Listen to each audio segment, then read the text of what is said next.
Welcome, beastly boys and ghastly ghouls. Welcome to my eulogious abode. Follow me past the rotting weeds, the murky lake of fetid slime, to the bloated corpse that points the way. Now, step upon the petrified teeth, up, up, up, where we shall gather once again in the ancient skull of the giant wizard, where I, the Goblin Toad, will tell a terror tale to chill your blood.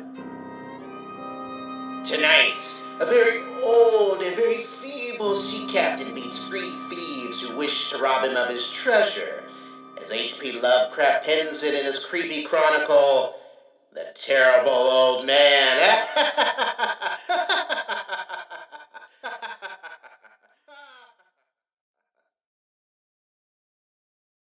The Terrible Old Man by H.P. Lovecraft.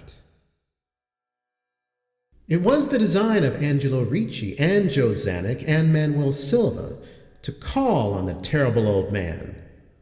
This old man dwells all alone in a very ancient house on Water Street near the sea, and is reputed to be both exceedingly rich and exceedingly feeble, which forms a situation very attractive to men of the profession of Messrs. Ricci, Zanuck, and Silva, for that profession was nothing less dignified than robbery. The inhabitants of Kingsport say and think many things about the Terrible Old Man, which generally keep him safe from the attention of gentlemen like Mr. Ricci and his colleagues, despite the almost certain fact that he hides a fortune of indefinite magnitude somewhere about his musty and venerable abode. He is, in truth, a very strange person, believed to have been a captain of East India clipper ships in his day, so old that no one can remember when he was young, and so taciturn that few know his real name. Among the gnarled trees in the front yard of his aged and neglected place, he maintains a strange collection of large stones, oddly grouped and painted, so that they resemble the idols in some obscure Eastern temple. This collection frightens away most of the small boys who love to taunt the Terrible Old Man about his long white hair and beard, or to break the small pane windows of his dwelling with wicked missiles. But there are other things which frighten the older and more curious folk, who sometimes steal up to the house to peer in through the dusty panes. These folks say that on a table in a bare room on the ground floor are many peculiar bottles, in each a small piece of lead suspended pendulum-wise from a string. And they say that the Terrible Old Man talks to these bottles, addressing them by such names as Jack, Scarface, Long Tom, Spanish Joe, Peters, and Mate Ellis. And that whenever he speaks to a bottle, the little lead pendulum within makes certain definite vibrations, as if in answer. Those who have watched the tall, lean, terrible old man in these peculiar conversations do not watch him again. But Angelo Ricci and Joe Zanuck and Manuel Silva were not of Kingsport blood. They were of that new and heterogeneous alien stock which lies outside the charmed circle of New England life and traditions. And they saw in the Terrible Old Man merely a tottering, almost helpless graybeard, who could not walk without the aid of his knotted cane, and whose thin, weak hands shook pitifully. They were really quite sorry in their way for the lonely, unpopular old fellow, whom everybody shunned, and at whom all the dogs barked singularly. But business is business, and to a robber whose soul is in his profession, there is a lure and a challenge about a very old and very feeble man who has no account at the bank, and who pays for his few necessities at the village store with Spanish gold and silver minted 2 centuries ago. Messrs. Ricci, Zanuck, and Silva selected the night of April 11th for their call. Mr. Ricci and Mr. Silva were to interview the poor old gentleman, while Mr. Zanuck waited for them in their presumable metallic burden with a covered motor car in Ship Street, by the gate in the tall rear wall of their host's grounds. Desire to avoid needless explanations in case of unexpected police intrusions prompted these plans for a quiet and unostentatious departure. As prearranged, the three adventurers started out separately in order to prevent any evil-minded suspicions afterward. Messrs. Ricci and Silva met in Water Street by the old man's front gate. And although they did not like the way the moon shone down upon the painted stones through the budding branches of the gnarled trees, they had more important things to think about than mere idle superstition. They feared it might be unpleasant work, making the terrible old man loquacious concerning his hoarded gold and silver, for aged sea captains are notably stubborn and perverse. Still, he was very old and very feeble, and there were two visitors. Messrs. Ricci and Silva were experienced in the art of making unwilling persons voluble, and the screams of a weak and exceptionally venerable man can be easily muffled.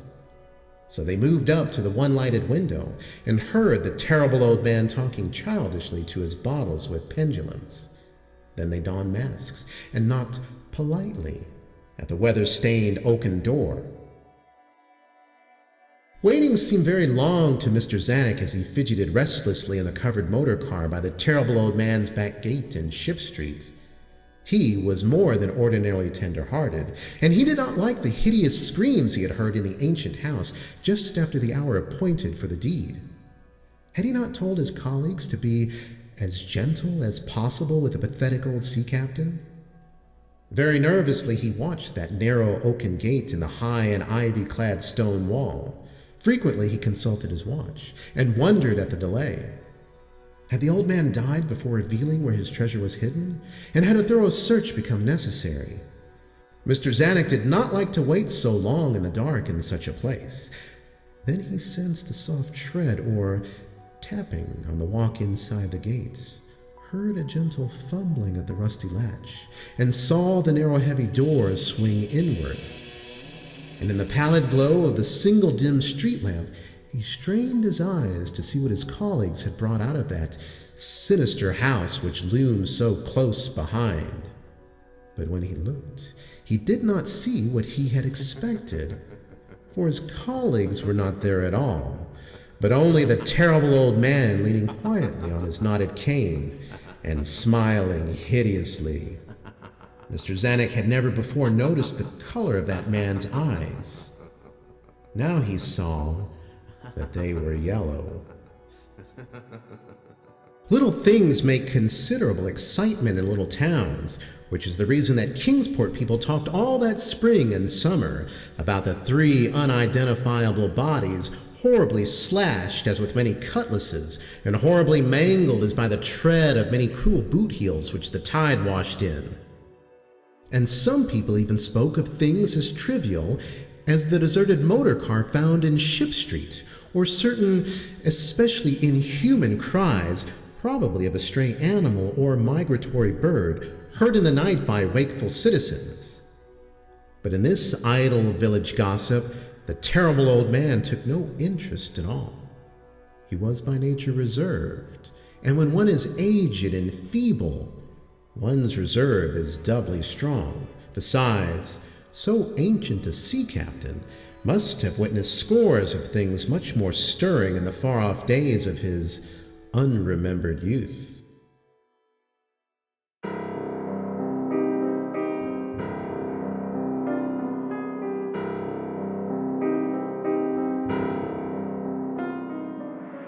Unremembered youth indeed. I imagine the terrible old man reminisces maritime adventures deep into the night with his bottled spirits. Bottled spirits of his deceased shipmates, that is. And now, if you'll indulge me, a poem. I call it, By Silver and Gold They Were Led. Ricci and Silva met captain and mates, while Zanuck awaited by gate. Now 3 greedy robbers, their souls trapped in bottles, to suffer unfathomable fates.